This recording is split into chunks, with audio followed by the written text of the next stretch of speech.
አንድ ሰው ጾምኩኝ ለእግዚአብሔር መባ ቀረብኩ ማለት የሚችለው መጀመሪያ ከኃጢያቱ ስርየትን ሲያገኝ ነው።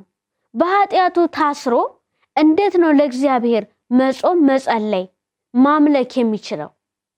እንግዲህ አንድ ሰው እህት ወንድሙን ጠልቶ ስር እየማሰ ቅጠል እየበጠሰ እስከ ማሳበድ ደረጃ ደርሶ ከሚበላ ከሚጠጣው ግን ታቅቦ ተቆጥቦ ጾምኩ ጸለይኩ ቢል የዚህ ሰው ጸሎት ጾሙ በእግዚአብሔር ዘንድ ተሰሚነት አለውን? እግዚአብሔር ይቀበለዋልን? አይቀበለው። ጌታችን መድኃኒታችን ኢየሱስ ክርስቶስ እንደዚህ ብሎ ተናግሯል። አጠገባችሁ ያለውን ወንድማችሁን ሳትወዱ ጌታ ሆይ ብትሉኝ አላውቃችሁም።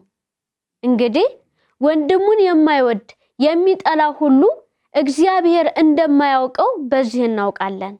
ያዕቆብ መልእክት ምዕራፍ 1 ከቁጥር 26 ላይ እንደዚህ ይላል፣ አንደበቱን ሳይገታ ልቡን እያሳተ እግዚአብሔርን እያመለከ ያለ የሚመስለው ሰው ቢኖር የሱ አምልኮቱ ጾም ጸሎቱ ከንቱ ነው ይላል።